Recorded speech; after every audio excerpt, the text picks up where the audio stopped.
اب دو لوگوں کی طرف سے جو ہے نا مختلف جو ہے نا وہ اسٹیٹمنٹ آ گئی. دونوں تو سچ نہیں بول سکتے, اور اگر دونوں سچ بول رہے ہیں تو پھر ہم جھوٹ بول رہے ہیں.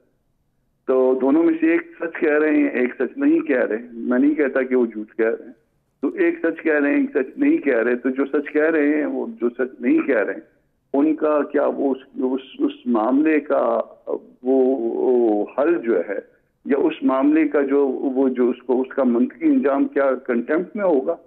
کنٹمپٹ میں تو ٹھیک ہے جی, آپ نے کیوں کہا فلاں جج کا نام کیوں لیا, چلیے اس کو سزا بھی دے دیجیے 6 مہینے کے لیے کچھ. مگر اس معاملے کا جو ہے اگر جو آپ نے حل کرنا ہے تو صرف یہ نہیں, عدلیہ کے کردار پہ سوال اٹھ گیا ہے. یہ آخری, یہ جو اب تازہ ہے, اور اس سے پہلے بہت سارے. اور اس سوال کا جو کنیکشن کہاں سے ملتا ہے, اس کے جوابات لیجیے, اور اس کا جواب اگر لینا ہے تو یہ بھی عدلیہ یہ کام کر سکتی ہے, اور اس کے لیے 184(3) کا بہترین فورم ہے. اس سے پہلے 184(3) کا اس سے بڑا استعمال, اس سے بہتر استعمال شاید نہ ہوا ہو. ٹھیک ہے.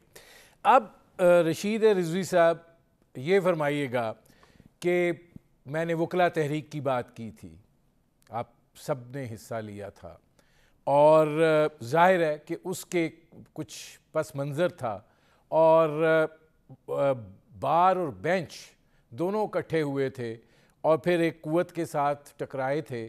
لیکن اس کے پیچھے جو روشنی تھی, آپ سمجھتے ہیں کہ یہ جو اب واقعہ ہوا ہے, یہ اس روشنی کی یہ کرنیں نکل کر آئی ہیں سامنے؟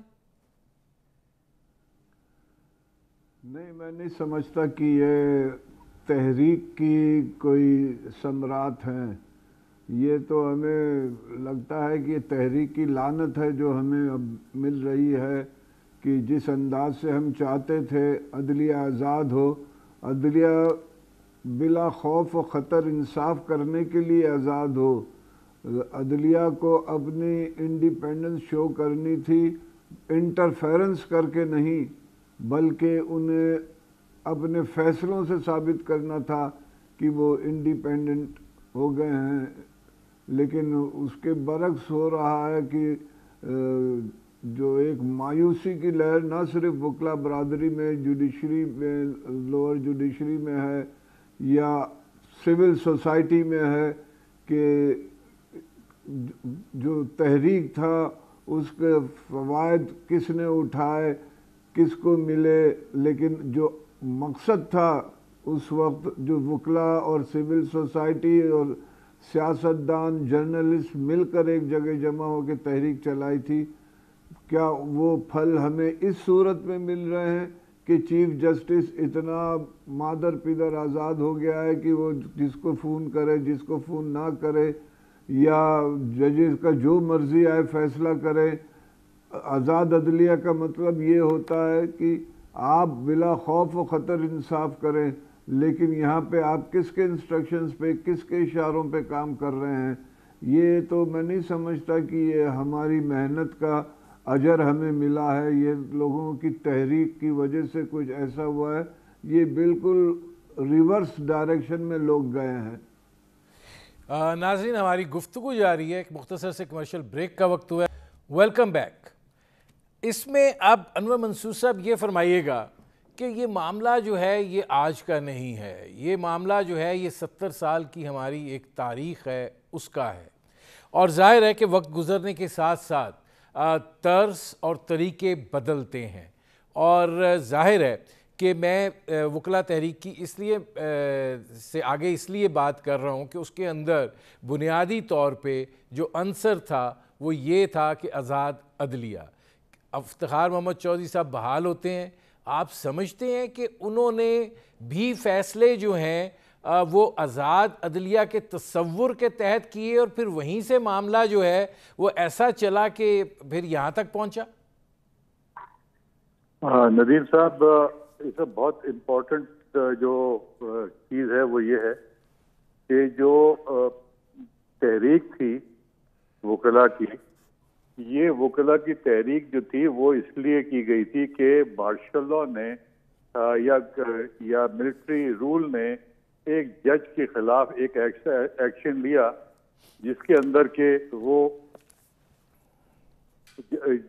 اندر کہ انہوں نے عدلیہ کی آزادی کو ایک سلب کرنے کی کوشش کی، اور ظاہر ہے کہ وکلا نے سب یہ کوشش کی کہ یہ عدلیہ جو ہے وہ اپنے سر تئیں بالکل آزاد رہے، اور جیسے ابھی رشید صاحب نے کہا تھا کہ جو پبلک ہے اس کو وہ کیا کہتے ہیں فیصلے صحیح ملیں، اور یہ جو جوڈیشری ہے یہ بغیر خطر خوف کے ایک اپنے فیصلے دیتی رہے۔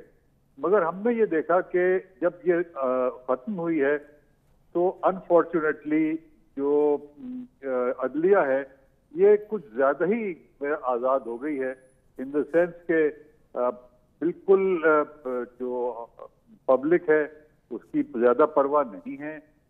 سب سے بڑی تکلیف اس بات کی ہے کہ اتنے کیسز چل رہے اتنے ہیں اس کے وہ چل نہیں پاتے ہیں، جو لوگ ہیں وہ ان کو شکایتیں اس بات کی ہیں کہ ایک فیصلے صحیح نہیں ہو رہے ہیں۔ یہ بہت ساری شکایتیں ہیں جو کہ اس کے بعد یہ جنم لیا ہے جنہوں نے، تو بجائے اس کے کہ ایک عدلیہ اور بہتر ہوتی اور انٹرنیشنلی اس کا وقار بلند ہوتا، انفارچونیٹلی وہ ہماری ڈیٹیریشن کی طرف گئی ہے، اور جو کہ بہت ہی ایک تکلیف دہ امر ہے ہم لوگوں کے سب کے لیے۔ اچھا، اب اس میں کامران مرتضیٰ صاحب یہ فرمائیے گا کہ ظاہر ہے کہ آپ فیکٹرز کی بات کرتے ہیں، آخر ایک فیکٹر سے آپ ٹکرائے ہی تھے نا، یہ ٹکرائے تھے، آزاد عدلیہ کے لیے ٹکرائے تھے۔ عدلیہ ایک ایسا ادارہ ہے جو ٹکر لے سکتا ہے، اور اس نے لی، بینچ اور بار نے مل کر لی، لہذا یہ تو آرگومنٹ جو ہے یہ یہاں پر ختم ہو جاتا ہے۔ اگر آپ کے اندر کمزوری نہیں ہے تو عدالت عالیہ جو ہے یا عدالتی نظام جو ہے وہ ڈیلیور کر سکتا ہے، لیکن آپ کو دکھائی نہیں دیتا کہ جو تحریک چلی تھی اس کے نتیجے میں جو آگے ہمیں عدالتی سٹرکچر دکھائی دیا وہ پھر کچھ پولیٹیسائز ہو گیا، اور پھر وہ ٹکرز اور سرخیاں اس کی ایک عادت پڑ گئی۔ دیکھیے اس میں بھی اس حوالے سے بھی جو ہے نا وہ ایک ایلیگیشن موجود ہے، وہ اپنا دامن اٹھا کے اپنا پیٹ ننگا کرنے والی بات ہے، اس پہ میں زیادہ تبصرہ نہیں کرتا۔ اس کو بہرحال وہ ہم سب کے ذہنوں میں ہے وہ جو بات میں کہنا چاہ رہا ہوں مگر نہیں کہنا چاہتا یہاں پہ۔ یہ بات یہ ہے کہ اس کے بعد جو مزید جو وہ ڈیٹوریشن آئی ہے اس سارے سسٹم کے اندر، اس تحریک کے نتیجے میں کیا ہوا تھا؟ اس تحریک کے نتیجے میں یہ ہوا تھا کہ وکالت نامہ داخل کرنے کی بھی کروڑ روپے فیس اور وکالت نامہ داخل نہ کرنے کی بھی کروڑ روپے فیس۔ یہ مجھے بھی پتا ہے، میرے ساتھی جو اور بھی تشریف رکھتے ہیں ان کو بھی پتا ہے، اور بہت لوگوں نے اس کے اوپر جو ہے نا وہ اپنے آپ کو مزید رنگ لگایا۔ تو جب کسی تحریک کا نتیجہ یہ نکلے تو وہ پھر تحریک جو ہے نا وہ اس پہ ریاست ماں کی جیسی نہیں ہوئی، اس کے بعد باپ جیسی بھی نہیں ہوئی، بلکہ جو ہے نا اس کے بعد ریاست پتہ نہیں کس جیسی ہو گئی۔ تو یہ بہت سارے ایسے سوال ہیں پاکستان کی تاریخ میں جن کا جواب جو ہے وہ یقیناً چاہیے، اور وہ جواب میرا خیال ہے کہ وہ لینے کے وقت آ گئے ہیں، اور اگر ہم نے ان چیزوں کا جواب نہ دیا اور ان چیزوں کو جو ہے نا وہ نہ اس طرح سے جو ہے نا اس کو آنسر کیا، اسپیشلی ان اداروں کے حوالے سے جو ادارے جو ہے وہ قوم کے خون کے اوپر پلتے ہیں، خون کے دودھ پہ بھی نہیں، قوم کے خون کے اوپر پلتے ہیں۔ ان قوم کا خون اس معاملے میں دیا جاتا ہے جس کا نتیجہ یہ ہوتا ہے کہ قوم جو ہے نا وہ اپنی باقی معاملات میں قربانی دیتی۔ مگر یہ سارا کچھ کرنے کے بعد اور اتنے بڑے بڑے اداروں کے اوپر اس طرح کے ایلیگیشن آئے، اور آپس میں یعنی دو چیف جج، ایک جو ہے نا ایک آپ اس کا جو بھی اسٹیٹس کہہ لیں، گلگت بلتستان کا صوبے کا کہہ لیں، انڈیپینڈنٹ اسٹیٹ کا کہہ لیں، جو بھی کہہ لیں، اس کا چیف جج ایک دوسرے چیف جج کے اوپر جو ہے نا اتنا بڑا الزام لگاتا ہے، تو آپ اپنے سسٹم کا اندازہ لگا سکتے ہیں کہ اس سرزمین کا نظام کس طرح کا ہے اور کس طرح چلتا ہے۔ اگر اس نے غلط بیانی کی ہے الزام لگانے والے نے تو بہت بڑی بات ہے، اور جس پہ الزام لگایا گیا اگر وہ غلط بیانی کر رہے ہیں تو اس سے بھی بری بات ہے۔ تو اس نظام کو اگر اس طرح سے لے کے چلنا ہے تو اس طرح سے ملک نہیں چلا کرتے، اس طرح سے ایک گھر بھی نہیں چلا کرتا، اس طرح سے ایک ایون شخص بھی نہیں چلا کرتا۔ تو ہم جو ہے نا یہ 22 کروڑ لوگوں کو ہم کہتے ہیں کہ ہم چوتھے پانچویں طاقت ہیں، ہم یہ ہیں، ہماری آبادی اتنی ہے، ہمارے پاس ہمارے پاس اخلاق تک نہیں ہے، ہم وقت کو چھوڑ دو، یہ ہماری یہ ہماری ہے۔ کامران مرتضیٰ صاحب میں آتا ہوں اس میں، رشید رضوی صاحب یہ فرمائیے گا کہ زیادہ دور نہیں جاتے، ذرا نزدیک سے چلتے ہیں۔ نسیم حسن شاہ صاحب کے اعتراف سے لے کر، ڈوگر کوٹ سے لے کر، پھر جو بیچ میں جو کچھ ہوا وکلا تحریک سے پہلے، وہ بھی ایک طرفہ تماشا ہی تھا۔ یہ جو سارا سلسلہ ہے کیسے، مطلب یہ تو پورا عدالتی نظام جو ہے وہ اب ایک بہت بڑے سوالیہ نشان پہ، اس پہ تو تھا ہی، لیکن اب بہت بڑا سوالیہ نشان یہ لگ گیا ہے کہ اگر ہماری سپریم کورٹ تک کی سطح کے اوپر بھی معاملات جو ہیں وہ مصالحت کا شکار ہونے ہیں، وہ سیاست کی نظر ہونے ہیں، تو پھر انصاف کا تقاضے جو ہیں وہ کہاں سے پورے ہونے ہیں، اور پھر اس کے لیے کون سا دروازہ کھٹکھٹانا ہے؟ دیکھیں آپ ندیم صاحب، جوڈیشری کو ایک سیپریٹ انسٹیٹیوشن یا ادارے کے طور پہ نہ دیکھیں۔ اس ملک میں اور بھی ادارے ہیں، اور کسی ادارے کو اتنی فریلی کام کرنے نہیں دیا جاتا ہے اس ملک میں۔ آپ کی پارلیمنٹ کو سمجھ لیں، وہ تو ہمیشہ سے ہائی جیکڈ رہی ہے۔ مجھے یاد آتا ہے جب رضا ربانی صاحب لیڈر آف دی ہاؤس تھے سینٹ میں، انہوں نے فورن پالیسی ڈیبیٹ کے لیے پیش کی تھی اور کہا تھا یہ پہلا موقع ہے کہ سینٹ میں فورن پالیسی ڈسکس ہو رہی ہے۔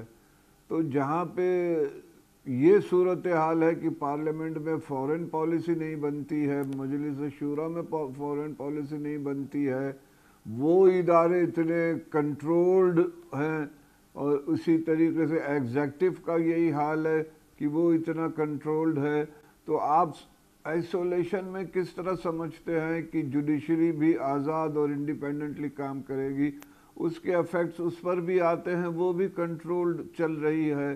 اس ملک میں جب تک ترقی اسی وقت ہوتی ہے جب سارے ادارے انڈیپینڈنٹ ہوں اور ایک دوسرے کے ہاتھ میں ہاتھ ڈال کے آگے بڑھیں، لیکن اگر لگام کہیں اور سے کھینچ رہی ہے، کہیں اور سے اشارے ہو رہے ہیں، تو پھر تو اسی طریقے سے ہم نے اللہ کے بھروسے 75 سال نکال دیے ہیں، آدھا ملک کھو دیا ہے، یہی گاڑی ایسی چلتی رہے گی۔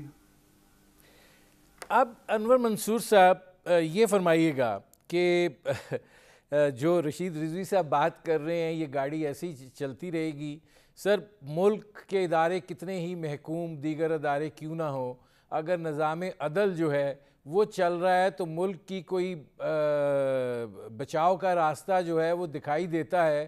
اگر نظام عدل سے بھی مایوسی کی ایک وہ لہر آنے لگے تو پھر کیا کریں؟ جو لوگ ادارے جو ہیں ان کو ہیڈ کرتے ہیں، جو لوگ اداروں کے اندر بیٹھے ہوئے ہیں وہ ان سے بنتے ہیں۔ اگر وہ لوگ خود جو ہیں وہ اداروں کو صحیح کرنے کی طرف راغب نہ ہوں، اور ادارے جو ہیں وہ کبھی بھی صحیح نہیں ہو سکتے، ناممکن سی بات ہے۔ جب تعلقات پہ چیزوں کو ہو، جب ایک دوسرے کی جان پہچان کے بیسس کے اوپر چیزیں ہوں تو وہ ٹھیک ہے، وہ کبھی بھی ٹھیک نہیں ہو سکتی ہیں۔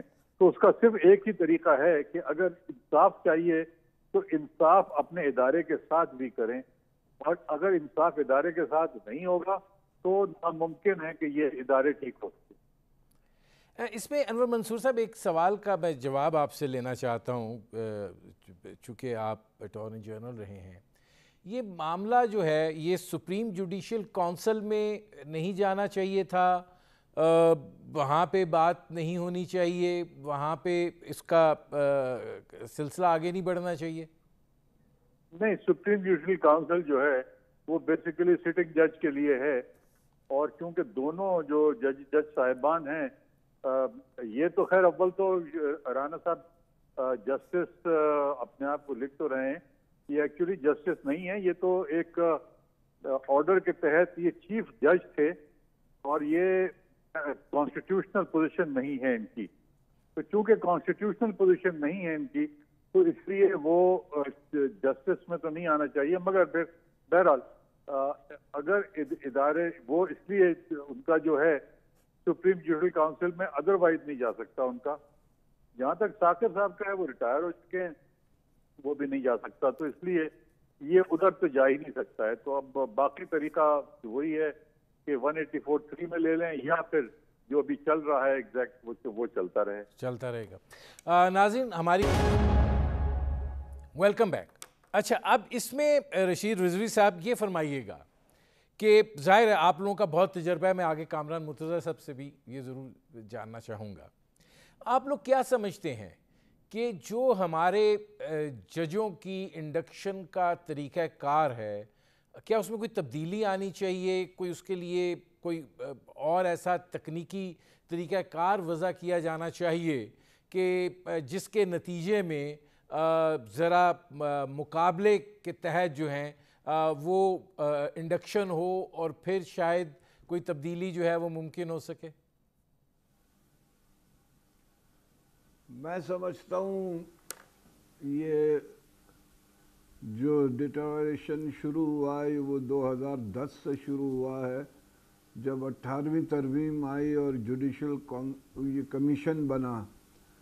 اس نے تو جسے کہتے ہیں نا, پہلے اگر چیف جسٹس اور گورنر مل کے اپوائنٹ کرتے تھے وہ 10 دفعے سوچتے تھے, میرٹس دیکھتے تھے, لوگوں کی رپورٹیں منگوا کے دیکھتے تھے. اب جوڈیشل کمیشن میں چیف جسٹس پاکستان یا چیف جسٹس ہائی کورٹ وہ بڑا بااختیار ہو گیا ہے, اور اب ہو یہ رہا سن 2010 کے بعد کہ جو اپوائنٹمنٹس ہو رہی ہیں اس میں میرٹس کو نہیں دیکھا جا رہا ہے, اس میں کہ یہ تمہارے کوٹے پہ, یہ میرے کوٹے پہ, یہ بھائی کے کوٹے پہ, یہ فلانے چیمبر کا, یہ فلانے چیمبر کا, اس بیسس پہ اپوائنٹمنٹ شروع ہو گئے. تو میرٹس کا قتل عام ہے یہ. اور آپ دیکھیں جس طریقے سے سپریم کورٹ میں بھی اپوائنٹمنٹ ہو رہے ہیں, کوئی سینیورٹی نہیں, کوئی پرنسپل نہیں ہے, صرف اور صرف چیف جسٹس کی وش اینڈ ول ہے. تو اگر اسی طریقے سے جوڈیشری میں آپ لوگوں کو لیتے رہے تو میں نہیں سمجھتا ہے کہ وہ اس قسم کے ججز آئیں گے جن کے لیے کہا جاتا ہے کہ وہ اندر سے آزاد ہوں, جن کا دل اور ذہن آزاد ہو, وہ بلا خوف انصاف کر سکے. وہ نہیں ہو پاتا, میرٹس کا پہ نہیں ہو رہے ہیں.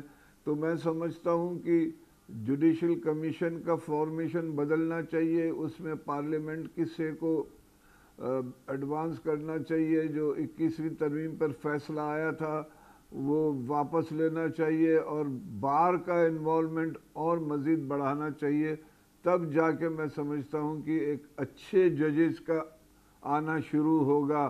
اب میں سمجھتا ہوں بہت اچھے ججز ہیں, ابھی بھی بہت اچھے ججز, اس میں کوئی شک نہیں ہے, میں سب کے لیے نہیں کہہ رہا یہ, لیکن ہے ایک خاصی تعداد جو میں دیکھتا ہوں کہ وہ آفس کے بیسس پہ, چیمبرز کے بیسس پہ اپوائنٹ ہوئے ہیں.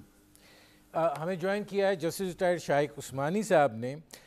شائق عثمانی صاحب, ہم ذرا یہ حالات اور واقعات جو انعطاف پذیر ہو کے جس نہج پر آئے ہیں اس حوالے سے بات کر رہے ہیں کہ یہ جو سارا سلسلہ ہوا ہے, آپ کیا سمجھتے ہیں کہ ہمارا جو عدالتی نظام ہے اس کے حوالے سے جو یہ مایوسی بڑی ہے, آپ کو کیا لگتا ہے کیا کیا جانا چاہیے؟ دیکھیے, یہ کہنا کہ کیا کیا جانا چاہیے تو خیر بہت سی چیزیں کے لیے کر دینی چاہیے, لیکن جو آج کل یہ بات تو صحیح ہے کہ جو میرٹ ہے ہمارے جو جوڈیشری کے ممبران ہیں ان میں کافی کمی واقع ہو گئی ہے. وہ شاید اس وجہ سے چونکہ ہمارے ملک میں ویسے ہی ایجوکیشن کا سٹینڈرڈ اتنے گر گئے ہیں کہ جو اس کی پیداوار ہوتی ہے وہ شاید اس قابل نہ ہو کہ کام صحیح کر سکے. یہ ایک تو بہت ضروری چیز ہے. دوسری بات یہ جو ہوئی ہے کہ عام طور سے ہمارے جوڈیشری میں جج حضرات جو ہیں وہ کیس چلانے کے لیے اتنے خواہش مند نہیں ہوتے. وہ خواہش مند شاید اس واسطے ہوتے ہیں کہ جلدی جلدی معاملہ ٹل جائے. تو اس میں بہت ضروری ہے کہ ایک جج کو اسٹرانگ اور ٹف ہونا چاہیے, اس کے سامنے جو کیس آئے اس کا فیصلہ کرے, اور ورنہ ہوتا یہ ہے کہ کیسز 10 15 سال 20 سال تک چلے جاتے رہتے ہیں. تو اس طرح سے تو جوڈیشری نظام تباہ ہو جائے گا. جوڈیشری کا نظام نہیں، اس میں شاہد عثمانی صاحب آپ یہ نہیں سمجھتے کہ سیاست زیادہ آ گئی ہے، اور خاص طور پر جو جسٹس افتخار محمد چودھری کا زمانہ تھا اس سے لے کے اب تک جس طرح پولیٹیسائز ہوا ہے اس میں انٹرفیرنس اتنی زیادہ بیرونی عوامل کی آ گئی ہے کہ پھر آپ کو اسی طرح کے واقعات ابھرتے ہوئے دکھائی دیں گے جو اس وقت سامنے آیا ہے؟ نہیں دیکھیے، وہ تو جو افتخار چودھری کا معاملہ جو ہے نا، وہ تو سیاسی چیز تھی، اور وہ جو ملٹری کی حکومت تھی اس وقت، اور اس وقت جو انہوں نے کیا میرے خیال میں، میری نظر میں تو وہ صحیح تھا. اس کی وجہ سے ہماری جوڈیشری کو کافی حد تک انڈیپینڈنس مل گئی، جو کہ پہلے نہیں تھی. پہلے جو حالات تھے ہمارے ملک میں جوڈیشری کے پاس، جوڈیشری ہمیشہ گورنمنٹ سے ڈرتی تھی اور ان کے ہمیشہ حق میں فیصلہ کرتی تھی، بہت کم ہی ان کے خلاف کرتی تھی. لیکن یہ اس کے بعد یہ جو جوڈیشل انڈیپینڈنس آ گئی ہے، یہ ایک بڑا پلس پوائنٹ تھا، لیکن اس کا ہم نے فائدہ نہیں اٹھایا. وہ آہستہ آہستہ وہ ختم ہوتا جا رہا ہے اس وجہ سے کہ اب میرٹ پہ اپوائنٹمنٹ نہیں ہوگی. اب اس میں کامران مرتضیٰ صاحب آپ کیا کہتے ہیں؟ رشید رضوی صاحب نے بڑی زبردست اس بارے میں جو وضاحت کی ہے کہ کیا کیا جائے کہ وہ جو انڈکشن ہے وہ اس نوعیت کی ہو کہ پھر ہم اس طرح کے واقعات سے بھی اجتناب ممکن ہو سکے. کیا طریقہ کار بدلا جانا چاہیے؟ کیا ہونا چاہیے؟ اقدامات کیا اٹھائے جانے چاہیے؟ ندیم حسین صاحب، بات صرف عدالتی نظام کی نہیں ہے، پورے نظام کی ایز اے ہول ہے. دیکھیے، ایک تو ہمارا جو تعلیمی نظام ہے وہ، اور اس کے علاوہ کوئی ایسی چیزیں پروڈیوس نہیں کر رہا، کوئی ایسے لوگ نہیں پروڈیوس کر رہا میرٹ پہ کہ جس کے نتیجے میں جو ہے وہ کوئی آپ کہہ سکیں کہ کوئی ہر شعبے میں کوئی بہت جو ہے نا وہ اعلیٰ کوالٹی کے لوگ جو نا آ رہے ہیں.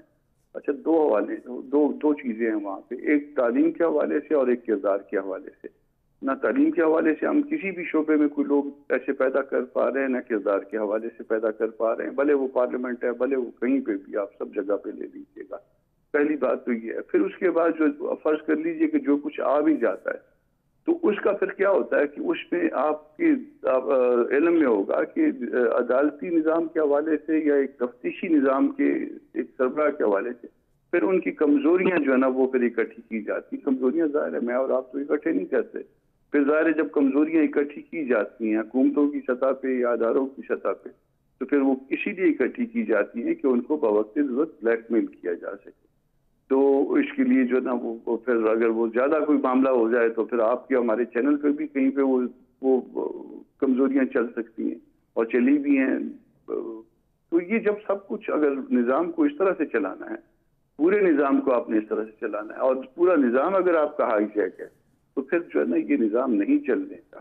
یہ اس کو آپ پرولانگ تو کر سکتے ہیں، اور 2 4 5 10 سال 20 سال پرولانگ تو کر سکتے ہیں، مگر الٹیمیٹلی کہیں پہ بھی جو ہے نا یہ گاڑی جو ہے نا وہ پنکچر ہو جائے گی، اور اس کے سارے ٹائر پنکچر ہو جائیں گے. اس کو اگر چلانا ہے تو اس کو کسی اصول کی بنیاد پہ، اس کو کسی کردار کی بنیاد پہ، اس کو اس طرح سے نہیں کہ جب آپ کا اپنی باری ہو، جب آپ کی مرضی ہو، اس طرح کی جو ہے نا آپ نے کنٹرول کر کے، اگر ڈیموکریسی کنٹرولڈ ہے اسی طرح سے باقی نظام بھی کنٹرولڈ ہے.